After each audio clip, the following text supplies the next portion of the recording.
Hey everybody, this is Nandi with the Code Name SISTA podcast. Let's talk about what we are built for, especially as women. Sometimes we hear this. Today I was seeing that there was someone and she was reaching out and she was saying how overwhelmed she had been by all the things that had been hitting her left and right in life. And what stood out to me was all the women who reached out to her and gave her words of, I guess, what's supposed to be encouragement. And they were telling her, oh, it'll be all right. We're built for this. We're strong enough to weather these storms and blah, blah, blah, blah, blah. And, basically it was like, the same adage that we've heard over and over. And black women, I know we should be real tired of everybody telling us, oh, you so strong. You so tough. Like we don't fucking break, like I guess we made, platinum, titanium, whatever the fuck it is. They tell us all of these, and that's why in the inside we steadily crumbling. Our mental health is suffering, and then one day we just switch off, and some don't ever switch on again. And it's because we have been fed this whole fable of strength, and it goes against everything in nature, really. Because even when we read the fairy tales, the big strapping, hulking, whatever that's going to ride in on the horse and save you and stuff, he's the one with the strength, right? And the little demure damsel, she's just like, save me, save me. Now, I'm not saying that black women are that type of fragile, or women, period, are that type of fragile. We are made of some tough stuff, but everybody has a breaking point. And to be told stuff like, oh, you're built for this, is basically telling you, suck it up, buttercup. Get over it, And I know that some of them didn't mean it in that vein. But when you've heard that so much, when you've heard your parents saying stuff like that and all the other people that you've come into contact with, you start to, I guess, maybe think that it's real. Or it could be something similar to like when somebody dies and people don't know what to say, so they say stupid shit like, well, he's in a better place. And you're like, well, according to fucking who? Sometimes people just don't know the proper thing to say. And that's usually a good time to shut the fuck up. But with there being social media and all these different mediums available now for people to communicate, we start to see so many people just putting their foot in their goddamn mouth. And no, they're not putting it in their mouth because they were sticking their foot in their mouth. You couldn't tell that they were saying stupid shit. It would be like, blah, blah, blah. But because they're not putting their foot in their mouth, and they should be, you get to hear all the crazy shit. But when it comes to what everybody is built for, everybody has their breaking point. And she sounded like she was having that day. Now, she could be doing real good right now. But at that point in time, she wasn't doing that good. And it's just, I don't know. Maybe she was okay with being encouraged. I call it false encouragement. I think my son calls it like toxic positivity. And I think that, and I agree with him on that, because it's not real medicine for the soul. It's not something that really gets you over whatever this fucking hump is that you're encountering, especially when bad things just keep on happening. I mean, I've been there in life where it's like one fucking thing after another. Tire bust.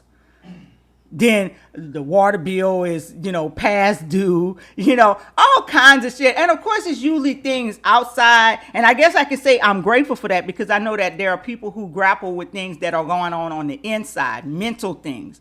And I'm just going to say, I'll take those things that I can file bankruptcy for a whole lot quicker than the things that I have to deal with on a mental level. So to those people, man, who are dealing with like mental and emotional crises and stuff, I mean, I got empathy for them. I have empathy for those people. Now when it's the shit shows and stuff that we put out there ourselves, that we orchestrate and carry out and stuff like that, that's a whole different thing. But like I said, if I can file bankruptcy for it, I ain't too worried about it. And that's not telling people to go out and just be filing bankruptcy all willy-nilly. But y'all know what I'm talking about. I'm saying emotional, material shit. Material shit, I'm not going to let that kind of shit get me down.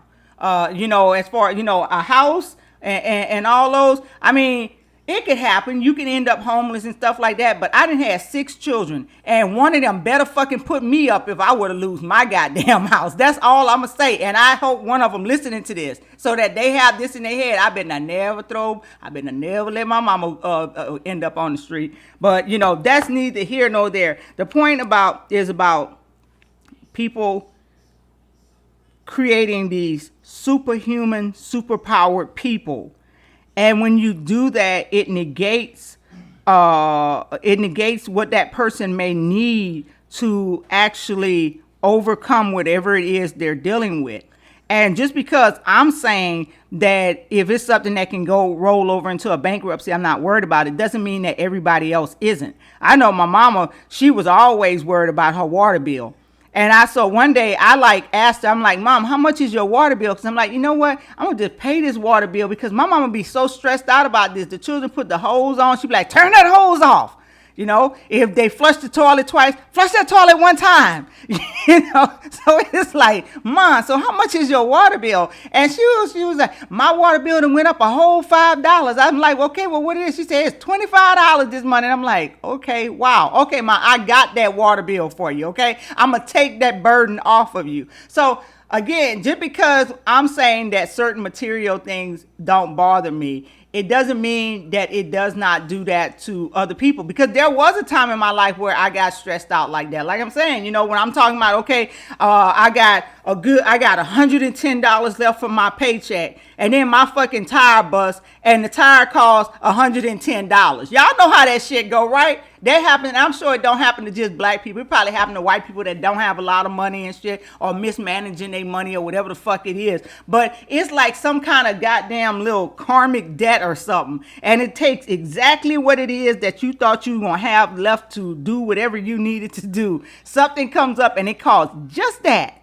and leaves you with like nothing, you know? So I understand that, but let's take a breath before we come out of our mouths and our fingers with certain things, because what works for us doesn't necessarily work for everybody else. Okay? And when people going through some things, sometimes they just need to be able to express it. And if it's on social media, you have the freedom of scrolling right past it, because they didn't call your house.